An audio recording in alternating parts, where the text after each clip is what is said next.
Hi everybody, it's Mr. Pyle from 325 Communication class. This is our first day survey results. So I've taken a look at all the students' results from the first day surveys and I've put the material together here in this Screencast-O-Matic. You'll want to make sure that you have the worksheet that accompanies this material that you all have provided to me to talk about as it's the homework assignment for this week between week 3 and 4. So you can get that under the week 3 folder if by chance you didn't get it in class. So all the information that's provided here was provided by students in the class, and we'll talk a little bit about what you all at least perceive to be good or excellent communication. We'll start here when we asked, what are the important aspects of a good communicator? By far, and I was very, very happy to see this, by far the largest thing, or about almost, I'd say 40% of students noted that listening, a good communicator listens. This is an excellent trait to possess. It's something that we complain about all the time, that people don't acknowledge or listen to what I have to say, et cetera, et cetera. And I've never seen this high of a response. Good for you if you listed listening. A student had a pretty good line here: listen more, talk less. The more you listen and ask the right questions, the better communicator you'll be perceived to be. Next up here, 6 people noted that clear speaking or speaks well is a trait of a good communicator. That's absolutely true. When you speak or communicate, especially in large groups or formal presentation, one tip I'll give for you, and it's almost the opposite of what I'm doing now, but speak very, very slowly, a lot slower than you think that you need to speak. We need time to process information. We need time to allow things to sink in. The same goes true for the idea of being repetitive. In general, you want to isolate the 2 or 3 most important points of your speech or presentation and make sure that you repeat those items over and over and over again. We have very short attention spans. Pick the most important items and keep repeating them in different ways, either by showing examples or telling stories or having handouts or visuals on the screen, etc. You want to say the most important things over and over again. The idea of eye contact certainly shows respect. Obviously, in general, when we communicate with other people, we'd want to stow our phones, etc. It's very hard to multitask. In surveys, we think that we're very good at doing more than one thing at one time. We're absolutely not, and that's why, for example, distracted driving or texting while driving is now almost more dangerous, or there's more accidents even than driving while impaired. So it's very difficult to multitask.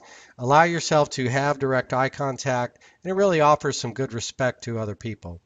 I like this idea of thinking before speaking. Don't ever feel rushed that you need to answer something right away. Don't feel strong-armed or bullied into answering questions. If need be, no problem saying, I don't know, I'll research that for you and I'll be able to get back to you.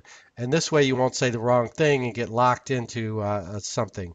The idea of communicating non-verbally, very subconsciously and consciously, we are sending out signals and communicating to other people based on nonverbal and verbal. And in fact, studies show that 70% of the message that we're trying to convey comes from our nonverbal skills. It's not even necessarily the content of the message we're delivering, it's how we're delivering the message. So we have to think about that as well. There's some other really good things here as well. 2 sides to every story I thought was pretty good, and offers advice and insight are all part of being a good communicator, as is the idea of being educated or intelligence. Next we ask, hey, well, what do you want in a good professor? Oddly enough, the idea of good professor adjectives and good communicator adjectives should be exactly the same. And really what professors are we're providing information and keeping in mind the emotional side of things as well. It's impossible to separate work or school or education. It's a combination of information and emotion, even jobs. So it's not even all about what you know. It's about being an emotional person. So really, these 2 categories of good communicator and good professor should be exactly the same. Now, hopefully in your communication, you'll look at your other professors and begin to note how each one communicates, what they seem to do well in communication, what they don't do very well in communication, and make sure you do the things that you are witnessing that you feel are positive and effective. Try to avoid the things that you feel are not very effective in communicating. It's very interesting here to me that empathetic or understanding, being understanding of students, is, according to this class, the most important trait that a professor needs to have. And by the way, that's even more than being knowledgeable about the subject or being intelligent or caring about the subject that we're teaching, etc. But the idea of being empathetic or understanding towards students. This also would be the number one thing that we would want to see in a manager or boss as well. When you become a business owner, when you become a manager, if you're not already there in either of those two categories, this will be what your folks that are working, I don't like this term, working quote unquote under you, the folks working with you will want you to be empathetic and understanding almost above everything else. People like to be heard, people like to be acknowledged. And by the way, thanks. I do think I'm funny, so thank you for thinking humor was an important part of the university for the teaching profession. After university, we have three people that want to be paralegals, or I like how somebody said senior paralegal. Two people want to be attorneys or owning their own law firm. One person said not sure. That's absolutely perfect thing to say. You have enough time, and you'll figure it out when the time comes. We have a number, just the idea of being police or Homeland Security or military related positions. These are all admirable items that are listed here. And in fact, communication is going to be a big part of all them. Great public speakers are very good communicators. We have a couple professors here that were mentioned by name, so I'll make sure I'll pass that on to them. A lot of politicians, which is odd because in general, we do not trust politicians, what they say. Here's Obama with the leader by far. 11 people indicated great communicator for Obama. So my question would be, are we just saying Obama's a good communicator, or how much specifically have you watched from Obama's speeches and talking? And of course, he speaks and talks all the time. So I'm curious, what about Obama really allows us to say he's a great communicator? I hear somebody put Ryan Seacrest. I guess because he's so busy, he probably is pretty good at multitasking. Books we've read, a nice selection of books. We got a couple classics here, The Mockingbird.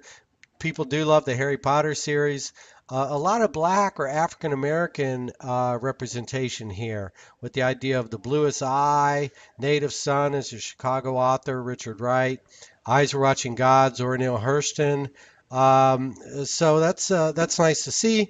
We always see 50 Shades as well. Maybe you don't want to put that in a job interview unless you see that book on the shelf of the person who's doing the interview for you. Stephen King, etc. Some of my favorites here are The Art of War, The Power of Habit, and The Power of Your Subconscious Mind. Why? These are books that you can read that apply specifically to the skills that you're going to need to continually hone as you continue to move into the professional world. So my question is, of your dream job or what you want to do after university, what have you done today? You know what it is. You listed what it was. What have you done today as far as research or reading that's going to help you uh, get to where you want to get? 50 Shades, although entertaining, unless you want to be a professional spanker or whatever that book's about, it's not really going to help you out very much. Although, once again, it probably is uh, common to that a lot of people have read that. But books that are related specifically to your major, this idea of subconscious mind, these are things that really are going to help you gain knowledge. Now, three people said NA, not applicable for books or none. Here's somebody that seemed to be very proud. Never read a book in my life. I absolutely, if I knew this about somebody, if I was in any kind of interview under any condition, even a minimum wage job, if somebody indicated to me when I asked them specifically what books have you read or like to read, if somebody says I don't read or I've never read a book, I really absolutely would not trust somebody who's not read at least one book. So if you're in that category, my advice to you, Find a damn book, read the book, think about the book, be willing to talk about the book. There's books written on every subject that you could think of. All right, on to your strengths. Very nice list of strengths here. What you want to make sure that you have, of course, is evidence. So if you are saying that I'm good at group work, give us some specific evidence in the form of an interview, etc., that prove that you're good in group work. The idea of being bilingual is a huge strength. As you may or may not know, the idea of the Latino or Hispanic population, it's the largest minority now. And within a very short amount of time, 20 years, the community will be the largest majority even in the United States. You've doubled your worth to intellectually be able to speak with two distinct languages there. So very good for those of you that speak more than one language, probably specifically Spanish. People indicated they're hardworking and organized. These are all very good traits. Good listener, again, that is an excellent strength. I like analytical, that's nice vocabulary there. The idea of even being musical shows that somebody is creative. I like this one, very ambitious. So somebody is not just ambitious, but he or she is very ambitious. Under weaknesses here, public speaking, communication, constant thing to work. You look, keep your ears open, you find out what your other students are doing, your professors are doing well, and try to emulate them. These are all things that we can work on. You want to try to change these weaknesses to positives. Girls and liquor, weaknesses for some people. What do we collect? These are interesting because these represent who you are and what your personality is. Baseball cards, magazines, the types of magazines. Here's one that food magazine. So this is a foodie or someone maybe that's into health. Someone said sand. I'm not sure what that is, but really all these are very good ideas to collect. In general, people said that you collect money. I'm not sure if I believe that, because most people are broke. Rare or little known facts about yourself. I've come to appreciate my big heart and how quick I am willing to help others. And in fact, he or she went on to say whether they know it or not. Grandmother of 10 people. I've assisted 2 of my family members' surgeries.